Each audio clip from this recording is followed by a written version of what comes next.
దేవునికి స్తోత్రములు. ప్రభు పేరిట ఈ కార్యక్రమం వీక్షిస్తున్న ప్రియ దేవుని జనాంగమా, మీ అందరికీ నా హృదయపూర్వకమైన వందనాలు తెలియపరుచుకుంటూ ఉన్నా. ఈరోజు 11వ ఎపిసోడ్కి వచ్చాం. సబ్జెక్టు సృష్టికర్త. ఇది ప్రభు క్రిస్టియన్ ఛానల్. ఇదివరకు ఎపిసోడ్లో 10వ ఎపిసోడ్లో ఈ తీర్థ స్నానాల వల్ల పాపాలు పోవు అనే విషయం వేదాల్లో చెప్పబడి ఉందని, ఉపనిషత్తు దర్శనోపనిషత్తులో చెప్పబడి ఉందని దాని ముందుగా కొంచెం చెప్పాను.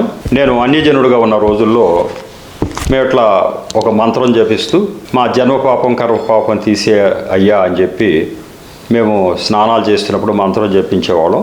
పాపాలు అలా పోతాయని మేము అనుకునేవాళ్ళం అని మీకు చెప్పడం జరిగింది. ఇప్పుడు అసలు వేదాల్లో ఈ యొక్క ఉపనిషత్తులో ఏం చెప్పబడి ఉంది దాని గురించి అని చూస్తే, చిత్తమంతర్గతం దుష్టం తీర్థస్నానైర్న శుద్ధతి శతశోపి జలైర్ధౌతం సురాభాండమివాశుచి అనేది శ్లోకం.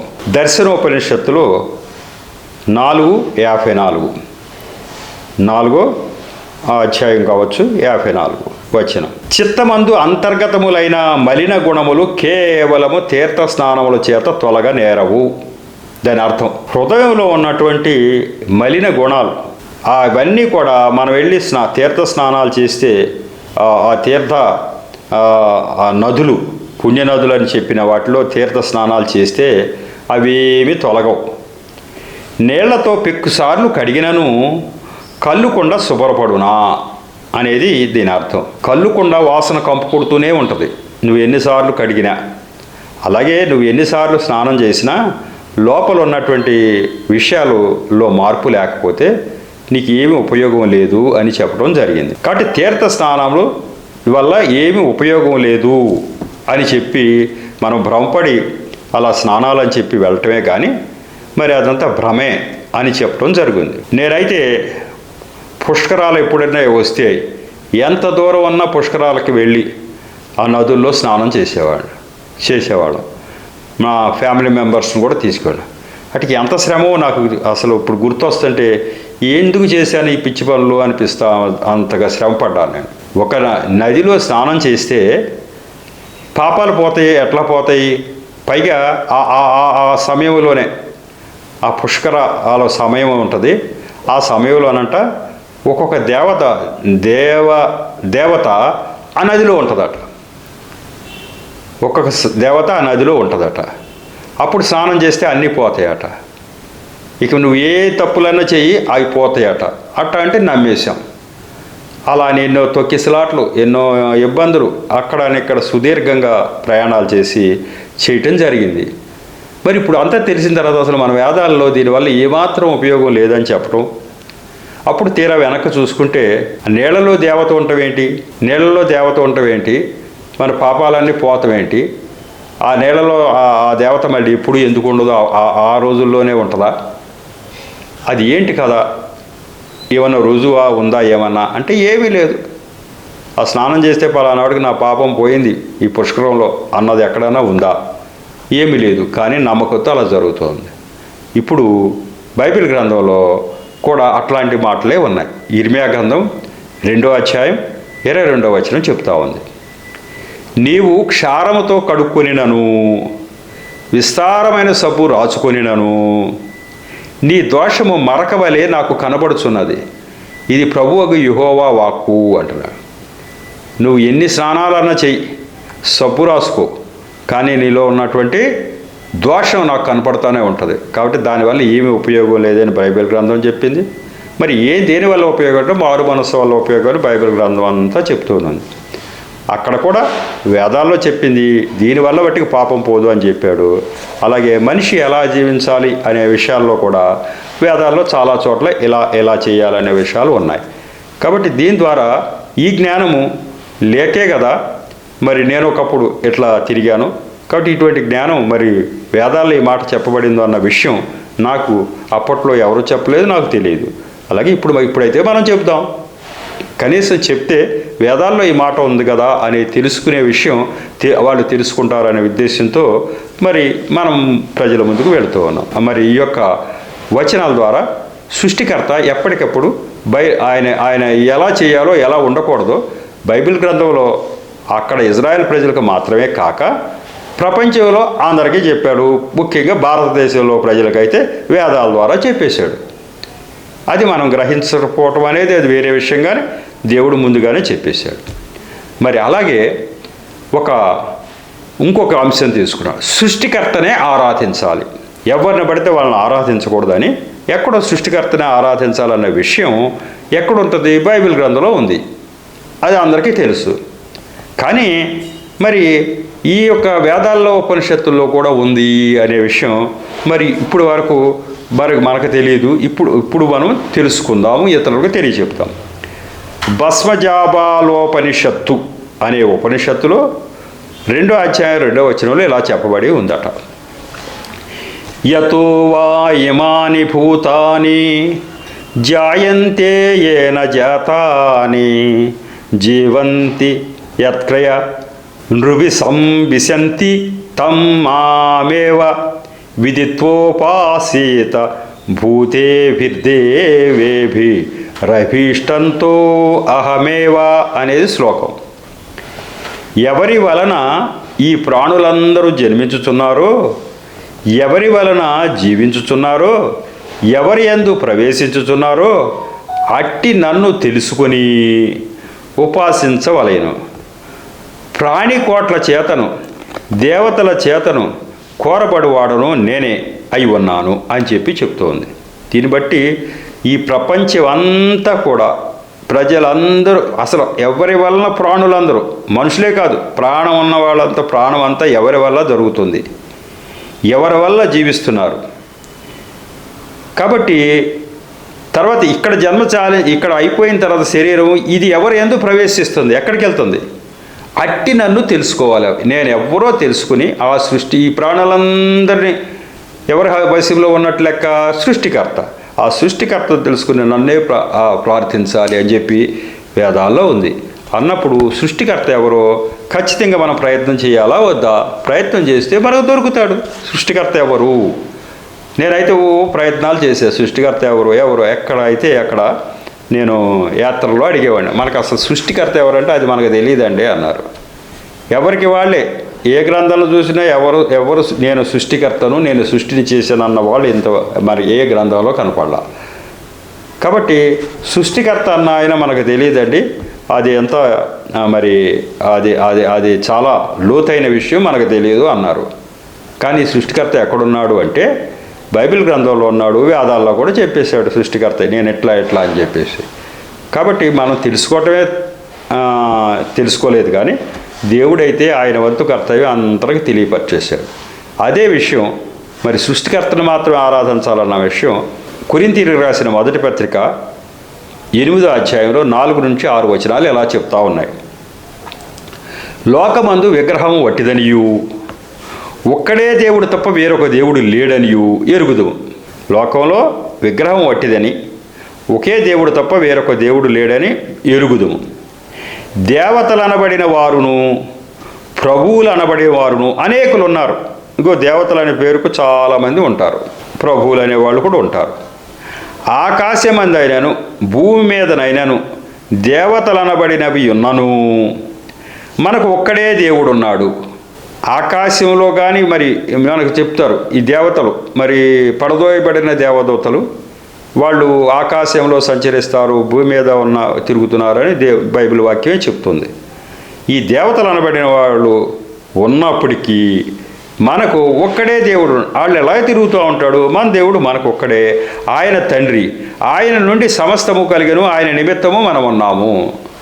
యెహోవా దేవుడే దేవుడు, యెహోవా దేవుడిలో భాగమే యేసుక్రీస్తు. కాబట్టి యేసుక్రీస్తు ఒక్కడే దేవుడు అని కూడా మనం అనవచ్చు, అంతా ఆయనలో భాగమే కాబట్టి మరి దేవతలు అనబడినవి లేవని చెప్పాడా దేవుడు? చెప్పల. దేవతలు అనబడినవి ఉన్నాయి, భూమి మీద ఆకాశంలో తిరుగుతానే ఉన్నాయి. అవి ఉన్నా కూడా మరి దేవుడు అన్నవాడు ఒక్కదే దేవుడు అని చెప్తున్నాడు. కాబట్టి వాళ్ళు ఎందుకు ఉన్నారు అంటే ఉన్నారు, దేవుడు చెప్తున్నాడు కదా, ఉన్నారు అంతే. ఆయన యొక్క అనుమతి లేకుండా ఏది జరగదు. దేవతలు అనేవాళ్ళు ఉన్నారు కానీ వాళ్ళు దేవుళ్ళు కారు అని చెప్తున్నాడు దేవుడు. దేవతలు ఉంటారు కానీ దేవుడిని నేనే దేవుడిని, ఆ దేవతలు ఉంటారు, మరి వాళ్ళకి తీర్పు అనేది నేను ఎప్పుడు చేయాలో చేస్తానని దేవుడు చెప్పడం జరిగింది. అలాగే యజ్ఞయాగాదులు నిరుపయోగం అనే విషయం కూడా మరి ఎక్కడ చెప్పబడింది? ఉపనిషత్తుల్లోనే చెప్పండి, వేదాలకు సంబంధించిన ఉపనిషత్తులోనే చెప్పబడింది. ఎందుకు చెప్తున్నానంటే ఈ విషయాలు అసలు ఉన్నాయా వేదాల్లో అనుకుంటాం కదా, అరే ఇట్లా ఉన్నాయా, ఇటువంటి విషయాలు ఉన్నాయా అసలు మనకి అని అనుకుంటాం కదా, అది తెలియటం కోసమే చెప్తున్నా. ఈ యజ్ఞయాగాలు చేస్తారు కదా, పలానా యజ్ఞం చేస్తే అది వస్తుంది, ఈ యజ్ఞం చేస్తుంది, ఆ యజ్ఞం జరుగుతూ ఉంటాయి కదా. మరి పండితులు బాగా ఉన్నత స్థితిలో ఉన్నవాళ్ళు ఈ యజ్ఞాలు చేస్తూ ఉంటారు. మరి అది నిరుపయోగం, దానివల్ల ఏమి ఉపయోగం లేదని మన గ్రంథాల్లోనే వేదాల్లో చెప్పబడిన విషయం మరి ప్రభు మార్గంలో లేని వారికి తెలియదు. ఆ విషయం ఎవరో ఒకరు చెప్పాలి, వాళ్ళకి తెలియదు కాబట్టి మనకు తెలుసుకోవడం మనం చెప్పాలి. ఆ విషయం చూద్దాం. ముండకోపనిషత్తు 1వ అధ్యాయం, మరి అవి ఉపనిషత్తులు కదా, 1, 2, 7 అన్నారు. మరి మండలము, సూక్తం, మంత్రం అని వాటి ఉంటాయి. మొదటిది మండలం, 1వ మండలం, 2వ సూక్తం, 7వ మంత్రం. అది ప్లవాహేతే అధృఢ యజ్ఞరూప అష్టోదశోక్త మవరం యేషు కర్మ ఏ తచ్చేయో ఏభినందంతి మూఢా జరా మృత్యుంతే పునరేవాపియంతి అనేది శ్లోకం. గౌణమైన కర్మ అంటే జ్ఞానరహితమైనది. గౌణమైన కర్మ 18 అంగాలతో కూడిన యజ్ఞకర్మల పైన ఆధారపడి ఉంటుంది. అవి అన్నీ కూడా నిజానికి బలహీనమైన తెప్పల వంటివే. ఇదే జీవితం ఆ పరమార్థమని కొనియాడే మూర్ఖులు నిస్సంశయంగా మళ్ళీ మళ్ళీ జరామృత చక్రంలో పడి తిరుగుతూ ఉంటారు అనేది శ్లోకం.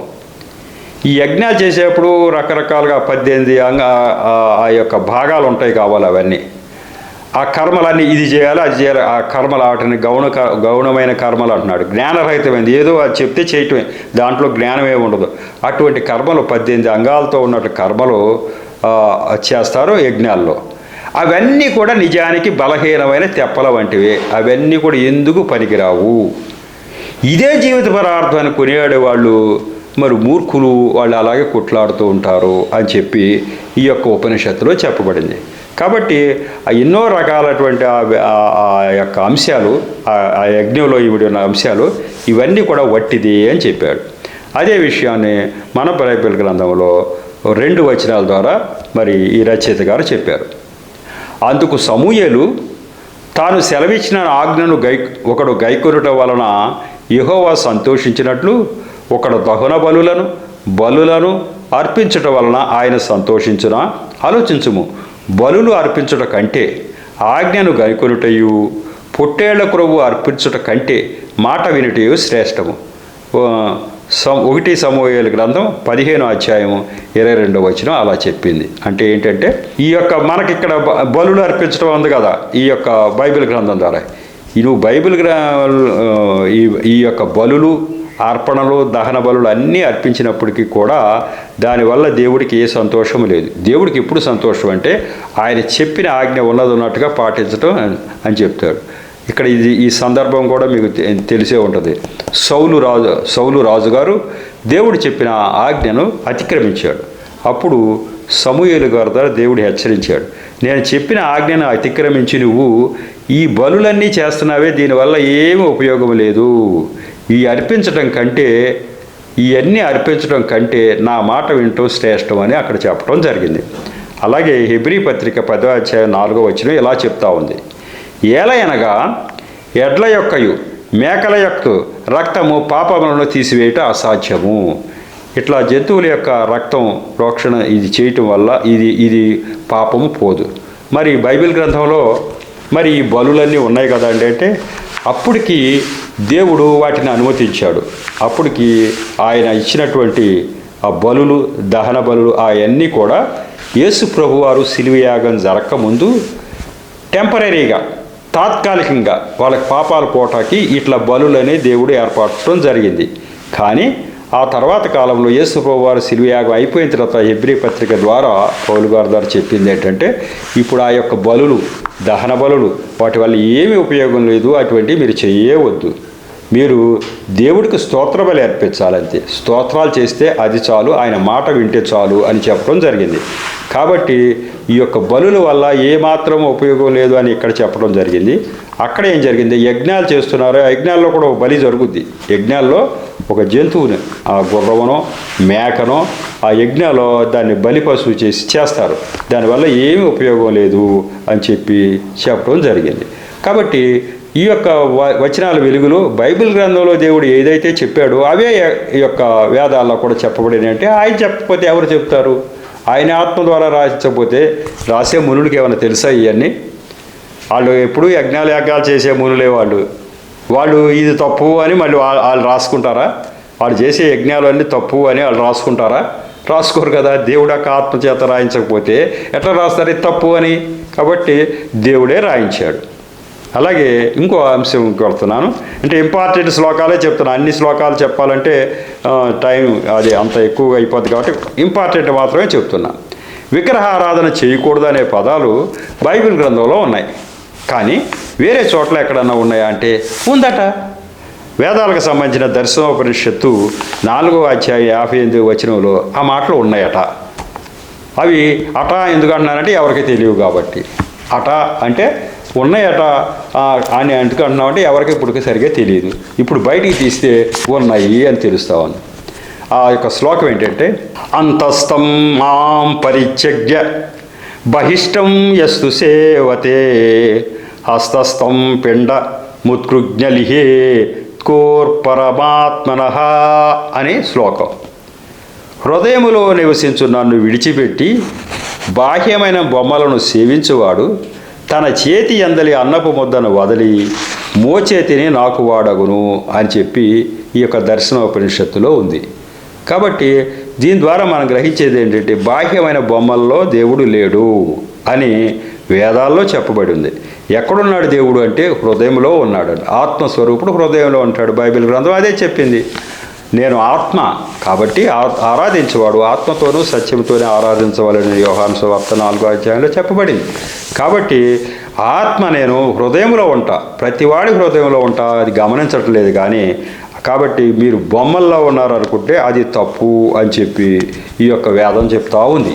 ఆ తర్వాత మోక్ష మార్గం గురించి ఋషులకి అసలు మోక్ష మార్గం ఏదో మరి ఇప్పుడు కూడా అదే కదా. మోక్ష మార్గం అదే తెలియక చాలా ఇబ్బందులు పడతా ఉండేది. ఎవరు మోక్ష మార్గం ఏది ఆ రక్షణ మార్గం అనేది ఏదో దేవుడు తెలియపరిచాడు.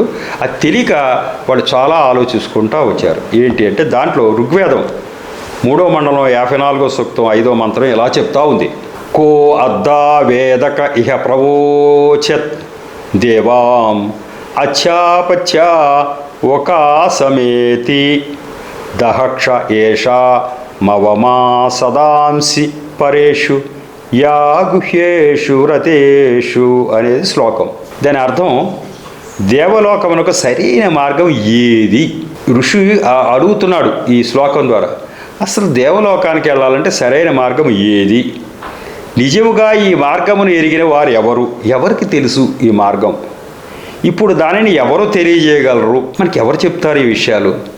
మనకు కనపడుతున్నది స్వర్గమునకు దిగువ స్థానంలోనూ నక్షత్ర మండలము మాత్రమే. మన చూపుకి ఏం అందుతూ ఉంటుంది? మనం చూసినంతకాలం ఆ నక్షత్రాల వరకు కొద్దిగా ఆకాశం కనపడుతుంది. ఆ పైన ఉన్నది ఏదో మన కంటికి కనపడదు కదా. అది ఏంటి అసలు? అది ఎక్కడుంది దేవలోకం? అవి కూడా చాలా దూరంగాను గ్రహించ వీలు కానంత రహస్యములుగా ఉన్నవే అని ఆయన ఆ మహర్షి ఋగ్వేదంలో అంటున్నాడు. అంటే భారతదేశంలో మునులు అసలు మార్గం ఏదా అని ఎంతో ఆలోచిస్తూ ఉన్నారు. ఆ మార్గం ఇది అని చెప్పింది బైబిల్ గ్రంథమే. దాంట్లో 2 వచనాల ద్వారా చెప్తా ఈ మార్గం ఇది అని చెప్పేసి. అంతర్లీనంగా వేదాల్లో కూడా దీని మార్గం చెప్పబడింది, కానీ వాళ్ళకి ఇంకా పూర్తిగా అవగాహన కాల. అది వేరే చోట మరి అది ఉంది. మోక్ష మార్గం అని ఇంకొక చోట అది చెప్పబడింది. దేవుడు అంతర్లీనంగా ఎలా చెప్పాడు అన్నది ఎక్కడ వేదాల్లో ఎలా చెప్పాడని.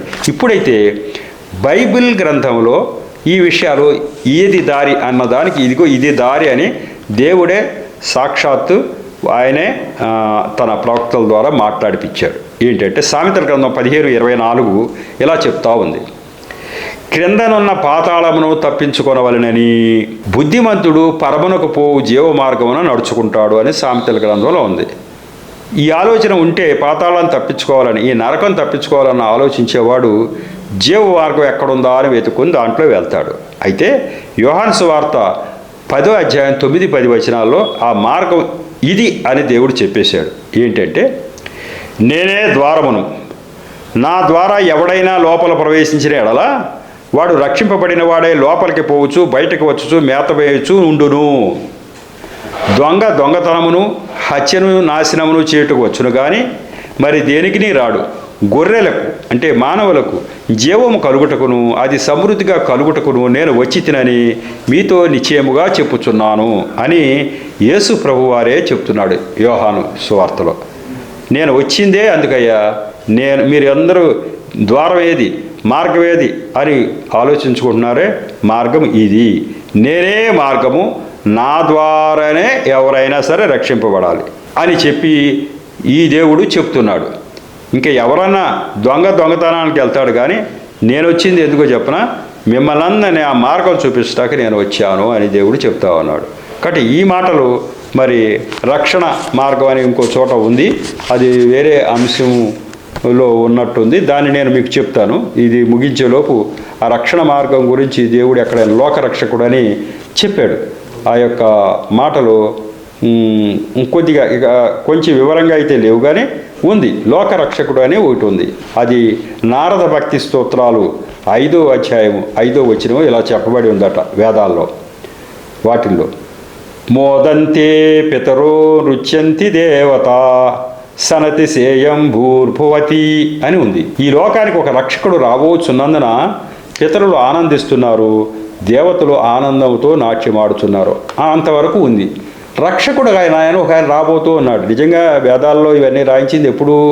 ప్రభువారు రాకముందు 1000 సంవత్సరాల ముందు కదా. అప్పుడు కూడా ఇజ్రాయెల్ ప్రజలకి ఏమనుకుంటున్నారు? ఒక రక్షకుడు వస్తాడు, ఒక దేవుడు వస్తాడు అని ప్రవక్తల ద్వారా చెప్తున్నారు. ఫలానా విధంగా వస్తాడు, ఫలానా ఊర్లో వస్తాడు, ఫలానా ఆమె గర్భాన వస్తాడు అని ముందు చెప్తా ఉన్నారు. ఇంకా రాలా రక్షకుడు, వస్తాడు అని చెప్పి. అట్లాగే ఇక్కడ వీటిల్లో కూడా ఒక రక్షకుడు రాబోతున్నాడని మన వాళ్ళంతా ఆనందిస్తూ ఉన్నారు అని చెప్పి ఇక్కడ చెప్పబడి ఉంది. కాబట్టి రక్షకుడు వస్తాడు ఒక ఆయన అనే విషయం మరి వేదాల్లో ఉంది. ఈయన కాక ఇంకొక రక్షకుడు ఎవరైనా వచ్చారా? రక్షకుడు ఒక ఆయన వస్తాడు అన్నాడు, వచ్చిన ఆయన ఒక ఆయనే, యేసు ప్రభు.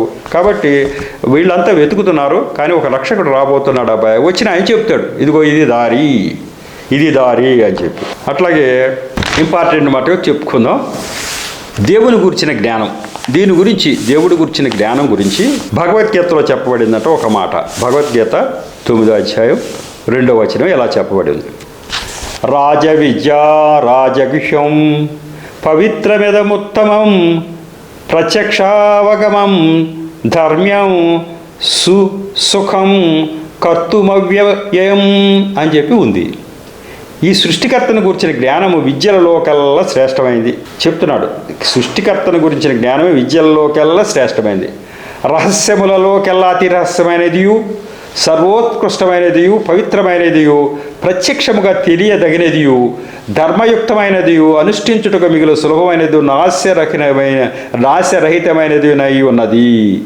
సృష్టికర్తను గురించి జ్ఞానం అట, అది చాలా పవిత్రమైనది, ఎంతో రహస్యంగా ఉంది, అది మనం అందరూ అనుసరించాలి, అది నాశరహితమైనది, అది తెలిసి ఉంటే ఇక అంతా చాలు అన్నాడు. ఆ సృష్టికర్తని గురించే ఇప్పుడు జ్ఞానం అంతా మనం పంచుతున్నాం. ఆ జ్ఞానమే కావాలి. అది లేకే జనం అందరూ కూడా చీకట్లో ఉన్నారు చాలామంది.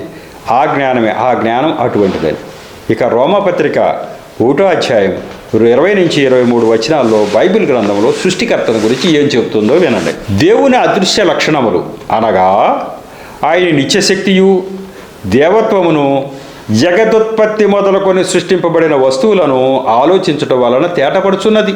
అసలు దేవుడు ఎవరో మనకు డైరెక్ట్గా సృష్టిని చూస్తా తెలిసిపోతానే ఉంటుందట. ఎట్లా తెలిసిపోద్ది? ఈ సృష్టిని చూస్తే తెలియట్లేదా ఇదంతా? కాబట్టి దేవుడు అన్న ఆయన ఉండి ఇదంతా నడిపిస్తున్నాడు, సృష్టిని చూస్తే తెలియట్లేదా? కనుక వారు నిరత్తురులై ఉన్నారు. మరి వారు దేవుని ఎరిగేయు ఆయనను దేవునిగా మహిమపరచలేదు, కృతజ్ఞతాస్తుతులు చెల్లింపడం లేదు, కానీ తమ వాదముల యందు వ్యర్థులైరి. అక్కడ ప్రజల గురించి చెప్తా ఉన్నాడు. అన్నీ సృష్టిని చూస్తే తెలిసిపోతుంది కదా ఎవరు సృష్టికర్తో. అది అన్నీ తెలిసి కూడా ఏదేదో పిచ్చి పిచ్చి వాదాలు చేస్తూ పిచ్చి పిచ్చి ప్రసంగాలు ఏదో చెప్పుకుంటూ ఉండి అసలు దేవుణ్ణి వదిలేస్తున్నారు. వారి అవివేక హృదయము అంధకారమయమాయను, తాము జ్ఞానులు అని చెప్పుకొనుచు ఇంకా వాళ్ళు ఏమనుకుంటారు, వాళ్ళే జ్ఞానంలో చెప్పుకొనుచు బుద్ధిహీనులరే. వారు అక్షయుడైన దేవుని మహిమను క్షయమగు మనుషుల యొక్కయు, ఒక మనిషిని ఎవరినో పట్టుకుని ఇగో ఈయనే దేవుడు అంటారు పుట్టుకున. అలాగే పక్షుల యొక్క ఒక పక్షిని పట్టుకుని ఇదే దేవుడు అంటారు. చతుష్పాద జంతువుల యొక్కయు, 4 కాళ్ళ మీద నడిచే ఒక జంతువుని పట్టుకుని ఇదే దేవుడు అంటారు. అలాగే పురుగులను పట్టుకుని ఆఖరికి పాములు ఇవన్నీ కూడా పురుగులే. పురుగులను పట్టుకుని పురుగుల యొక్క ప్రతిమగా దానికి ఒక వీటన్నిటికీ విగ్రహాలు చేసేసారు. ఒక మనిషిని చూసి విగ్రహం తయారు చేసేసారు. అలాగే పక్షిని చూసి పక్షి విగ్రహం, జంతువుని చూసి జంతువు విగ్రహం, పురుగుని చూసి పురుగు విగ్రహం, ఇవన్నీ చేసేసి ఇదే దేవుడు అంటున్నారు. అసలు దేవుడు ఎవరో తెలుసుకోకుండా ఇదే దేవుడు అన్నారు. కాబట్టి ఈ సృష్టిని చూస్తూ ఉంటే మీకు తెలియట్లేదా ఎవరు దేవుడో, ఎవరి వల్ల ఇవన్నీ నడుస్తున్నాయో అని చెప్పి రోమాపత్రికలో 1వ అధ్యాయం 20 నుంచి 23 వరకు చెప్పడం జరిగింది. వీళ్ళు మాకు తెలియలేదంటే కూడా కుదరదు అన్నట్టు చెప్తున్నాడు. అరే సృష్టిని నీ కళ్ళ ముందు జరుగుతూ ఉంటే ఇదంతా అదేదో దాన్ని విగ్రహాన్ని పట్టుకుని ఇది సృష్టి అంటావేంటి నువ్వు, ఈయన ఎట్లా చేస్తాడు అనేది నీకు తెలియట్లేదా? ఈ విషయాల్లోనే నేను కూడా కూలంకషంగా ఆలోచించేవాడిని. అసలు సృష్టికర్త ఎంత చక్కని ఏర్పాటు చేయకపోతే ఒక తల్లి గర్భంలో 9 నెలల పిండంగా ఉన్నటువంటి వ్యక్తి మరి భూమి మీదకి రాగానే ఆయన అప్పటి వరకు కూడా గాలి ఎలా పీల్చాలో ముక్కు ద్వారా, అలాగే ఎలా ఆహారం తీసుకోవాలో అటువంటి ఏమి తెలియదు కదా. తల్లి నాభి గుండా ఆయన నాభిలోకి పోషకాలు వెళ్తూ ఉంటాయి. మనిషి పిండం రూపంలో దేవుడు తయారు చేస్తాడు. బైబిల్ గ్రంథం అంతా చక్కగా చెప్తుంది. అసలు పిండం ఎలా పెరుగుతుందో చూస్తూ ఉంటేనే ఈ దేవుడు ఎంత గొప్పవాడో తెలుస్తుంది కదా. పిండం ఏంటి, మాంసం ముద్ద ఏంటి మొదట్లో, దానిలో మళ్ళీ ఎముకలు వచ్చి చేరటం ఏంటి, ఇలా చేరి ఒక మనిషి అయిపోవటం ఏంటి, ఇదంతా చూస్తే దేవుడు సృష్టి అని తెలియట్లేదా అని వేరే చోట్ల ఉంది. కాబట్టి ఇలా జరుగుతుంది. పుట్టిన తర్వాత తల్లి సంరక్షణలో కొన్నాళ్ళ తర్వాత నడక నేర్చుకుంటారు. అదే నేను జంతువులను అబ్జర్వ్ చేశాను. ఏంటి సంగతి, 9 నెలలు కదలిక లేకోకుండా ఒక ముద్దలాగా ఉన్నటువంటి జీవి భూమి మీదకి వచ్చిన తర్వాత మళ్ళీ ఒక పసిపిల్లవాడు మనం ఒక 4-5 నెలలు సాకితే కానీ కనీసం చెయ్యి కదపటం కానీ కాలు కదపటం కానీ అటువంటి ఆవవు. అంతవరకు కదలలేదు కాబట్టి కదలటం కూడా పెద్దగా తెలియవు. అట్లాంటి పరిస్థితిలో ఒక జంతువు యొక్క పిల్లలను చూస్తే మనం ఏ జంతువు అయినా సరే, ఆవు దూడ కానీ గేదె దూడ కానీ ఏ దూడ అయినా సరే అది ఈనిన తర్వాత ఆ యొక్క పిల్ల ఎప్పుడు నడుస్తుందంటే కొన్ని గంటల్లోనే నడిచేస్తుంది. అది ఎట్లా సాధ్యం? 9 నెలలు ఒక ముద్దలాగా పడి ఉన్నటువంటి ఆ జంతువు పిల్ల 1-2 గంటల్లోనే అది లేచి నుంచుంటుంది, నడుస్తుంది. ఎట్లా జరుగుతుంది ఇది అంటే దేవుడు సృష్టి. మనిషికి తల్లి సాకే మనుషులు, తల్లి తండ్రి జ్ఞానయుక్తమైనటువంటి మనుషులు పిల్లలు కాబట్టి సాకుతారు. కాబట్టి దానికి ఆ మేరకు ఒక 5-6 నెలలు వాళ్ళు సాకే తర్వాత వచ్చేట్టు చేశారు. కానీ వాటికి సాకే వాళ్ళు ఎవరు ఉన్నారు? జంతువుకి పిల్ల పుట్టిన తర్వాత దాన్ని 4 నెలలు అది నడవకుండా ఉంటే దాన్ని సాకటానికి దానికి వీలవుద్దా? దానికి ఆ జ్ఞానం ఉందా? దానికి ఏమన్నా అవకాశం ఉందా? లేదు. కాబట్టి దేవుడు ముందుగానే ఆలోచించి వాటికి ఆ జ్ఞానం ఇచ్చేశాడు, అంతరేంద్రియాల్లో జ్ఞానం ఇచ్చేశాడు, ఆ శక్తి ఇచ్చేశాడు. ఒక చోట పుట్టిన పిల్లవాడు మరి 4-5 నెలల వరకు అసలు నిలదొక్కోలేని పరిస్థితి ఉంటే ఇంకొక చోట పుట్టినటువంటి ఒక జంతువు పిల్ల అది గంటలోనే ఎలా నడుస్తూ ఉంది. ఇది దేవుడి ఏర్పాటు కాకపోతే మనుషుల ఏర్పాట. కాబట్టి దేవుడి ఏర్పాటు ఇట్లా ప్రతిదీ సృష్టిని అంతటా చూసి ఒక విత్తనం వేస్తే మొక్కెట్ట మొలిసిపోతుంది, అది ఎట్లా పెరుగుతుందా? పెరిగిన తర్వాత మరి ఏ విత్తనం అయితే వేసామో ఆ చెట్టు పెరుగుతాం ఏంటి, ఆకులే రావటం ఏంటి, ఆ పండే కాయటం ఏంటి, ఇదంతా ఎట్లా జరుగుతూ ఉంది అని చెప్పి మనం ఆలోచిస్తే సృష్టికర్త యొక్క అదృశ్య లక్షణాలు ఇవన్నీ తెలియపరుస్తూనే ఉంటాయి. నువ్వు ఆలోచించుకోవాలి. ఇవన్నీ సృష్టికర్త లక్షణాలు అయి ఉండగా దేన్ని పడితే దాన్ని ఇది సృష్టికర్త అంటే ఎట్లా? మనతో పాటు తిరిగే మనిషిని పట్టుకుని ఈయనే సృష్టికర్త ఈయనే దేవుడు అని ఒక ఆయన అంటే ఎట్లా కుదురుతుంది? అది తప్పు కదా అని చెప్పి అది చెప్తా ఉంది. అలాగే పాపాల నుంచి విడిపించమని మనకి మరి దేవుడు ఇలా పాపాల నుంచి విడిపించటం పాపం గురించి చెప్తూ ఉన్నాడు బైబిల్ గ్రంథంలో. కానీ ఋగ్వేదంలో కూడా పాపాల గురించి ఒక మాట ఉంది. వాళ్ళు చెప్పారు. నేను ఇప్పుడు ఇదివరకు చెప్పిన దాంట్లో ఈ పాపోహం శ్లోకం మేమంతా పట్టించేవాళ్ళం. పాపాలు తీసేవైనా నదుల్లో స్నానం చేసేవాళ్ళం, పోతాయి అనుకునేవాళ్ళం. మరి అవి అట్లా అనుకునేవాళ్ళం, అలా చేసేవాళ్ళం. కానీ అప్పుడు బాగపోయినా కనీసం ఈ పుష్కరాలప్పుడు పోతాయేమో అనుకునేవాళ్ళం. మేము భ్రమపడేవన్నీ చేసేవాళ్ళం అని చెప్పి చెప్పడం జరిగింది. ఇక్కడ ఈ శ్లోకం ఏం చెప్తుందో వినండి. అభద్రుగ్ధాని పిత్ర్యాసృజానో అవయావయం చక్రుమాతనూభి అవరాజన్ పశుతృపం నా తాయుం సృజ వత్సం నదాంనో వశిష్టం అనేది శ్లోకం. మా పితరులు చేసిన పాపముల నుండి మేము చేసిన పాపముల నుండి మమ్ములను విడిపింపుము. పాపం అనేది జన్మ పాపము, కర్మ పాపము రెండు ఉంటాయని బైబిల్ చెప్పింది. ఈ గ్రంథం కూడా చెప్తా ఉంది, వేదాలు కూడా. పితరులు చేసిన పాపాలు కూడా ఉంటాయి, మనం చేసిన పాపాలు ఉంటాయి, వాటిని విడిపించయ్యా అని ప్రత్యేకంగా అడుగుతూ ఉన్నాడు. ఓ రాజా, పశువులను దొంగిలించిన దొంగ ఆ పశువులను మేపుచుండును.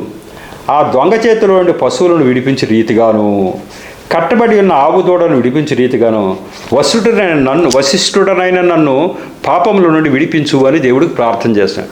మునులైతే సృష్టికర్త గురించి చాలా, నువ్వు ఎక్కడయ్యా, ఈ మార్గం ఎక్కడయ్యా, నిన్ను చేరుకోవాలంటే మార్గం ఎక్కడయ్యా అని ఎన్నో శ్లోకాలు. ఈ శ్లోకంలో కూడా వశిష్ఠుడనే మహర్షి దేవుణ్ణి ప్రార్థిస్తున్నాడు. పాపాలైతే ఉన్నాయని వాళ్ళకి అంతర్లీనంగా దేవుడు బయలుపరుస్తున్నాడు. మా పితరుల పాపాలు, మా పాపాలు మా మీద ఉన్నమాట వాస్తవే, అవి ఎట్లా పోతాయో తెలియట్లేదయ్యా, వాటి నుంచి విడిపించండి అయ్యా అని అంటున్నాడు. ఒక దొంగ పశువులను దొంగిలిస్తే మళ్ళీ వాటి నుంచి ఎలా విడిపించమని అవి ప్రాధేయపడుతూ ఉంటాయో, అట్లాగే కట్టబడినటువంటి ఆవుదోడ ఇది ఎట్లా విడిపించుకోవాలని ఆలోచిస్తే అట్లా మేము కట్లుతో ఉన్నాం, తెలియట్లే సృష్టికర్త ఎవరు, దీని నుంచి మాకు విడుదల కలగజేయండి అయ్యా. ఎట్లా కలగజేయాలి, మిమ్మల్ని చేరే మార్గం ఏంటో, పాపాలన్నిటినీ ఎలా ఛేదించుకోవాలో చెప్పమని అడుగుతూ ఉన్నాడు. అందుకే దేవుడు అనేక రీతులుగా నేను విడుదల చేసేదని చెప్పడం జరిగింది. అలాగే బైబిల్ గ్రంథంలో అదే పాపవరసత్వం గురించి మరి ఒక్క వచనం ఉంది, అది ధ్యానించుకుందాం. నిర్గమాకాండం 20వ అధ్యాయం 4-7 వచనాలు ఎలా చెప్తా ఉన్నాయి బైబిల్ గ్రంథం. పైన ఆకాశం అందే గాని, క్రింద భూమి అందే గాని, భూమి క్రింద నేల అందే గాని ఉండు దేని రూపమునైనను విగ్రహమునైనను నువ్వు చేసుకొనకూడదు, వాటికి సాగిలపడకూడదు, వాటిని పూజింపకూడదు. ఏలయనగా నీ దేవుడైన యెహోవా నగు నేను రోషము గల దేవుడను. నన్ను ద్వేషించు వారి విషయంలో 3-4 తరముల వరకు తండ్రుల దోషమును కుమారుల మీదకు రప్పించుచు, నన్ను ప్రేమించిన ఆజ్ఞలు కనుక్కుని వారిని 1000 తరముల వరకు కరుణించువాడనై ఉన్నాను. నీ దేవుడైన యెహోవా నామమును వ్యర్థముగా ఉచ్చరింపకూడదు.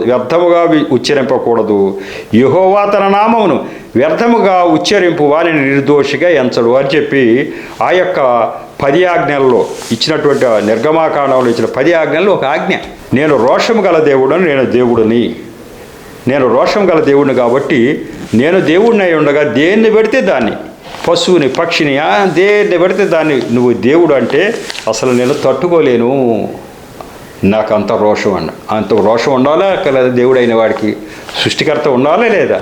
మనం తప్పుగా వెళ్తూ ఉంటే దేవుడు కాని దాన్ని సృష్టి అంతటిని నిర్మించిన ఆయన్ని దేన్ని పడితే దాన్ని దేవుడు అంటుంటే ఆయనకి కోపం ఉండాలా వద్దా? ఉండాలి ఆ రోషం. ఆ రోషం ఉన్నాడు కాబట్టి ఆయన సృష్టికర్త అయిన దేవుడు అని మనకు తెలుస్తూ ఉంది. అలాగే దేవుడు వెలుగు రూపమని ఒక శ్లోకం ఉంది. దేవుడు వెలుగు రూపమే లోకానికి వెలుగునబ్బాయి అని చెప్పేసి బైబిల్ గ్రంథం నిండా చెప్పాడు దేవుడు. వెలుగు నేను వెలుగును అని. మరి అటువంటి వెలుగు నాకు ఒక దర్శనంలో కూడా దేవుడు చూపించడం జరిగింది అనేక మందికి. మరి బెరాకా సత్యనారాయణ గారు ఆయనకు కూడా దేవుడు ప్రత్యక్షమైంది, వెలుగు చూపించాడు, పెద్ద వెలుగు. అట్లా ఆయన వెలుగు, ఆ వెలుగు అనే విషయం మరి మన గ్రంథాల్లో ఇది వేదాల్లో ఉందా అంటే ఉంది. బృహదారణ్యకోపనిషత్తు 1వ మండలం 3వ సూక్తం 28వ మంత్రం ఎలా ఉంది? అసతోమా సద్గమయ తమసో మా జ్యోతిర్గమయ మృత్యోర్మా అమృతంగమయేతి అని ఉంది. మేము మా ప్రార్థనలు ఎప్పుడూ చేసుకుంటూ ఉండేవాడు. నేను అన్యజనుడుగా ఉన్న రోజుల్లో ఇదొక మా ప్రార్థన విధం, మా క్రమం. ఆ క్రమంలో మేము ఎప్పుడూ అంటూ ఉండేవాళ్ళం. కానీ దాని అర్థాలు ఏంటో మాకు అసలు తెలియవు అప్పటికి. ఒక్కొక్క మాట చూస్తే ఆశ్చర్యంగా ఉంటుంది. అసతో మా సద్గమయ్య, అసత్యములో నుంచి సత్యములోనికి నడిపించయ్యా అంటున్నాడు. ఏదో అసత్యంలో ఉన్నట్టు మాకు అనిపిస్తూ ఉంది, మాకు సత్యం ఏదో సరిగా తెలియట్లా. ఈ అసత్యంలోంచి సత్యములోంచి నడిపించయ్యా అంటున్నాడు. ఒకటి, తమసోమా జ్యోతిర్గమయ, మేము చీకట్లో ఉన్నామయ్యా, మమ్మల్ని వెలుగులోకి నడిపించయ్యా నువ్వు అంటున్నాడు. ఎవరో అసలు దేవుడు ఎవరు ఉన్నారో ఆయన అడుగుతున్నాడు. ఆయన ఈ చీకట్లోంచి మమ్మల్ని వెలుగులో నడిపించాయా. అట్లాగే మృత్యోర్మా అమృతంగమయేతి అని ఉంది. మేము మృత్యువు అంటే చచ్చిన వాళ్ళం, మమ్మల్ని జీవంలోకి అమృతం, మేము బ్రతికిన వాళ్ళని చేయండి అయ్యా అంటున్నాడు. ఎవరిని అంటున్నాడు? అసలు దేవుడు ఎవరా అంటున్నాడు. దాని అర్థం చెబుతున్నాడు. నన్ను దుష్టత్వం నుండి సన్మార్గంలోనికి తీసుకొని పొమ్ము అర్థం చెబుతున్నాడు. అస్తోమ సద్గమయ అంటే ఈ దుష్టత్వంలోంచి నన్ను సన్మార్గంలోకి తీసుకొని పొమ్ము, నన్ను అంధకారం నుండి వెలుగులోనికి నడిపించుము. ఎక్కడి నుంచి? అంధకారం చీకట్లోంచి వెలుగులోకి నడిపించుము. నన్ను మరణము నుండి నిత్య జీవనకు కొని పొమ్ము అనేది ఈ యొక్క అర్థం. ఈ పని చేయగలిగిన దేవుడు ఎవరు అడుగుతున్నారు మృతులు తెలియక. ఈ పని ఎవరు చేయగలుగుతారు అంటే, ఇదిగో నేను చేయగలిగేది నేను అని చెప్పి బైబిల్ గ్రంథంలో దేవుడు మరి 2 వచనాల్లో చెప్పాడు. యోహాను సువార్త 8వ అధ్యాయం 12వ వచనం ఎలా చెప్తా ఉంది. మరల యేసు, నేను లోకమునకు వెలుగును, నన్ను వెంబడించువాడు చీకటిలో నడవక జీవపు వెలుగు కలిగి ఉండనని వారితో చెప్పాను. నేను వెలుగు అబ్బాయి లోకానికి, మీరు నన్ను వెంబడించిన ఆజ్ఞలు పాటిస్తే మీరు కూడా వెలిగే. అనేక మందికి మీరు వెలుగ్గా ఉండాలని చెప్పాడు ఆయన. దీపం వెలిగించి కొంచెం కిందో మంచం కిందో పెట్టవద్దయ్యా, తీసుకెళ్ళి దీపస్తంభం మీద పెట్టయ్యా అన్నాడు మత్తయి సువార్తలో. ఏంటి అర్థం? నేను వెలిగించా నిన్ను, దేవుడెవరో నీకు తెలిసినట్టు చేశా. నువ్వేం చేయాలి? ఇంట్లో కూర్చోటావా? చర్చిలోకి వెళ్ళడం, వస్తాం, ఇంట్లో కూర్చోవటం, అదే నువ్వు చేయాల్సింది. అట్లంటే నువ్వేం చేసావు అనమాట? ఆ దీపాన్ని మంచం కింద కొంచెం పెట్టావు, ఎవడ కనపడుకోకుండా. నువ్వు ఎక్కడికి వెళ్ళాలి? కొండ మీదకి వెళ్ళాలి, అందరు కనపడే చోటు చెప్పేటట్టు చూపించాలి. అలాగే నువ్వేం చేయాలి? ఆ వెలుగు అందరికి కనపడే రీతిగా నువ్వు సువార్త ప్రకటించాలి. ఇదిగో నాకు తెలిసిన జ్ఞానం. ఇప్పుడు నేను చేసే పని అదే. నా దీపం దేవుడు వెలిగించాడు నన్ను, నేనేం చేస్తాను? అందరు కనపడేట్టు చేస్తున్నది. ఇదిగో ఎలా వెలిగా, నేను ఎలా వెలిగా, నా వెలుగు చూడండి అని చెప్తా ఉన్నా. అలాగే మీరు వింటున్న మీరు కూడా వెలుగు అయిపోయి ఈ జ్ఞానం పొందటమే వెలుగు. ఈ వెలుగు అందరికీ అందాలి. ఎట్లా అందాలో మీరు చూసుకోండి. పక్కనున్న వాళ్ళకి అందరికీ వెలుగు అందాలి. ఇది నువ్వు నోట్లోంచి మాటే రాలా, ఏం చెప్పవు, నేను చెప్పినవి కూడా విని కూడా నువ్వు ఎవరికీ చెప్పవు. అప్పుడు నువ్వు మంచం కింద కొంచెం పెట్టావు వెలుగుని. దేవుడికి అది ఇష్టం కాదట. నువ్వు ఖచ్చితంగా ఈ వెలిగింపబడాలని చెప్తున్నాడు. కాబట్టి ఆ యొక్క వచనం అయిపోయింది. యోహాను సువార్త 12:46 వచనం చిన్నది, అది కూడా చూద్దాం.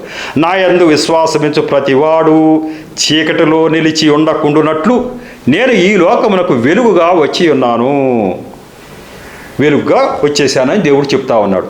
కాబట్టి ఈ యొక్క ఎపిసోడ్ ఎంతటితో ముగిద్దాం. ఇంకా కొద్దిగానే ఉంటాయి, ఎక్కువగా ఉండవు.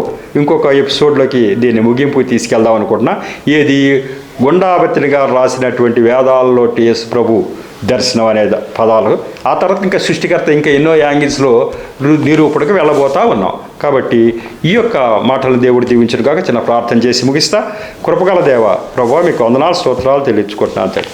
ఈరోజు ఈ యొక్క 11వ ఎపిసోడ్ కూడా మీరే తగిన నడిపింపు ఇచ్చి నా నోటి ద్వారా మీరు మాట్లాడేందుకు మీకు స్తోత్రాలు తండ్రి. అలాగే బిడ్డలను వెలిగించారు తండ్రి. ఆ వెలుగు అనేక మందికి విరజిమ్మడానికి మీరు తగినటువంటి ఏర్పాటు చేసినందుకు వందనాలు స్తోత్రాలు తండ్రి.